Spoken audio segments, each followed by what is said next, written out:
eyebrows. He saw Father Brown of Cobhole in Essex, whom he had recently met in England.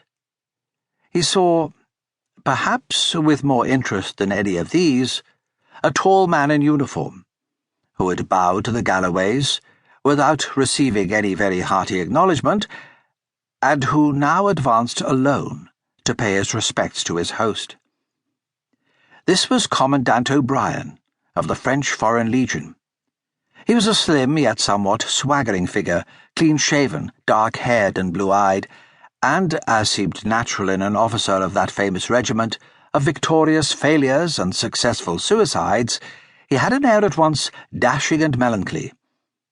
He was, by birth, an Irish gentleman, and in boyhood had known the Galloways, especially Margaret Graham.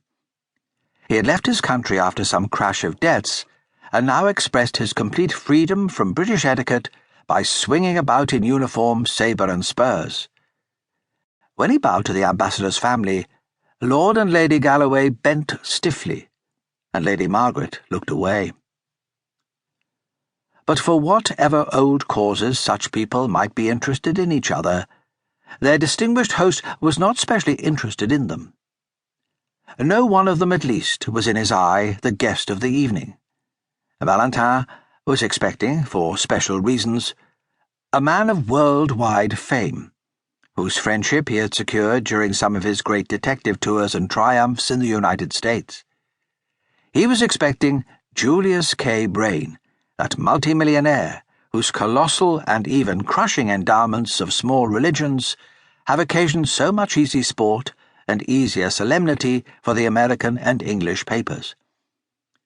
Nobody could quite make out whether Mr. Brain was an atheist or a Mormon or a Christian Scientist.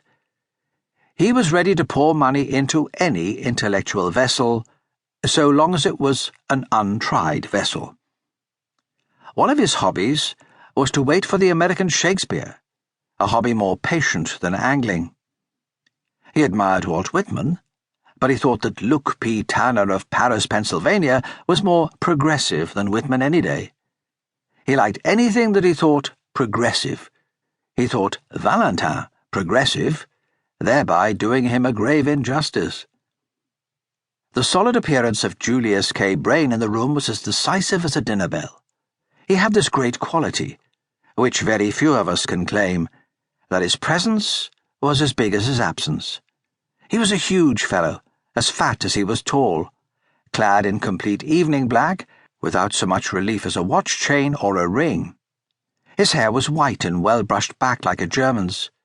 His face was red, fierce and cherubic, with one dark tuft under the lower lip that threw up that otherwise infantile visage with an effect theatrical and even Mephistophelian. Not long, however, did that salon merely stare at the celebrated American. His lateness had already become a domestic problem, and he was sent with all speed into the dining room with Lady Galloway on his arm. Except on one point, the Galloways were genial and casual enough. So long as Lady Margaret did not take the arm of that adventurer O'Brien, her father was quite satisfied. And she had not done so. She had decorously gone in with Dr. Simon. Nevertheless, old Lord Galloway was restless and almost rude. He was diplomatic enough during dinner, but when over the cigars, three of the younger men, Simon, the doctor, Brown, the priest, and the detrimental O'Brien, the exile in a foreign uniform, all melted away to mix with the ladies or smoke in the conservatory, then the English diplomatist grew very undiplomatic indeed. He was stung every 60 seconds with the thought that the scamp O'Brien might be signalling to Margaret somehow. He did not attempt to imagine how. He was left over the coffee with Brain, the hoary Yankee, who believed in all religions, and Valentin, the grizzled Frenchman, who believed in none. They could argue with each other, but neither could appeal to him. After a time, this progressive logomachy had reached a crisis of tedium. Lord Galloway got up also and sought the drawing-room. He lost his way in long passages for some 6 or 8 minutes, till he heard the high-pitched, didactic voice of the doctor, and then the dull voice of the priest, followed by general laughter. They also